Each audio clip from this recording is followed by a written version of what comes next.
You can't make this shit up, man. We're living in the Wild West of college sports.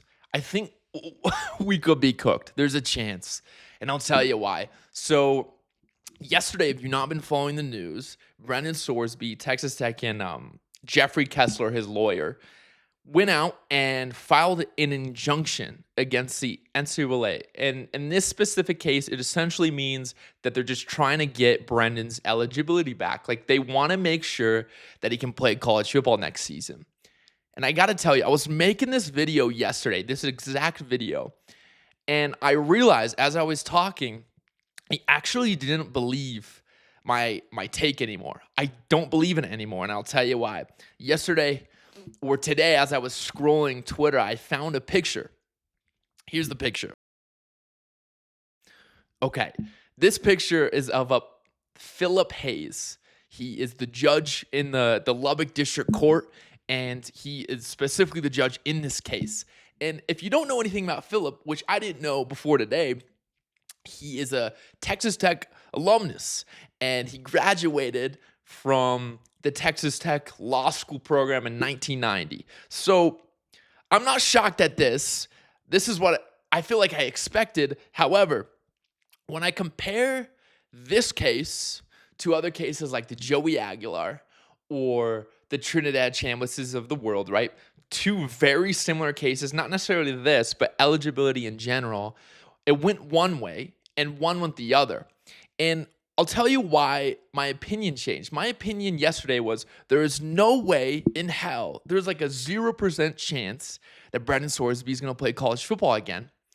And after seeing this picture, I'm like, wait a second. I'm not sure. I'm really not sure. I'm on the fence. However, there's a good chance he plays football again, which in my opinion is one of the craziest things ever. This is like, if I would have put, at least for the NCAA, like one or like three cardinal sins of what not to do as a player, probably number one or number two would probably be don't bet on your own team. Don't do that. And he did it, right? And I'm not here to bash him. That's not what I'm here to do. It's just the fact and the principle that he could play football again. And there's essentially a case in a world where he could go out next year and bet on his own team, maybe even fix games. And the NCAA, if this passes, they can't really do anything about it. They can't do a thing about it because they'll just have another Lubbock district attorney or judge come out and be like, hey, well, NCAA, you can't do this. You can't bar him from playing, which is crazy to me. That's insane. That's just insane to me. Once again, not trying to bash him, but just in general, crazy.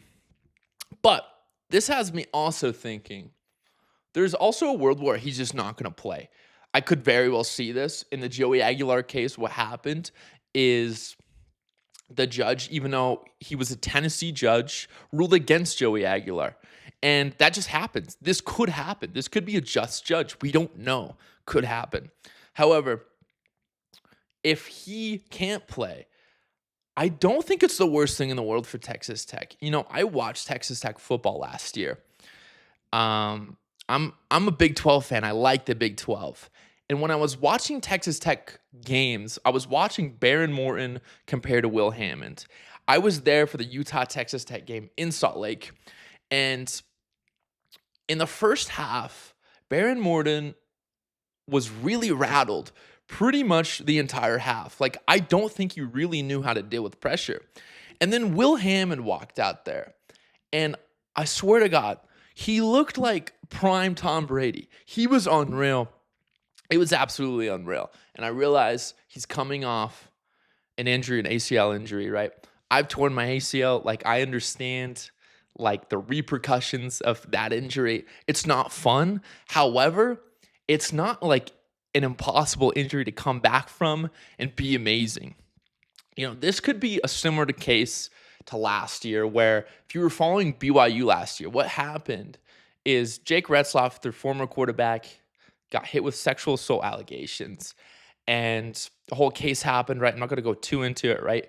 But got to the point where in BYU's honor code, it's against, student policy to, have some sort of intercourse, right? And he had to leave the program. And I remember BYU fans and just Big 12 fans in general thought, well, man, they're probably going to regress. They're probably not going to be as good. And then they were better. They were better with a freshman quarterback with Bear Bachmeier. So, like, similar thing could happen here where I watched Brendan Sorsby last season too. I think he's a great quarterback. I don't know if he's worth all this trouble. I don't know. I'm really not too sure. I understand why they're doing it. They paid a couple million to get him. But I don't think, if you're a Texas Tech fan watching this, I don't think it's the end of the world if he doesn't come back and play for Texas Tech. I don't think it is. I think you'd be fine. We'll see. We'll see what happens. But man, I'm just saying in general, this is like, I didn't think we'd be talking about this, 6 or 5 years ago, or 4. I can't remember when NIL came about. I did not know that judges, but specifically district courts, would be a part of changing the complete landscape of what football could be, at least not at this level, which is insane to me. Anyways, guys, I love ya. And rush that damn field.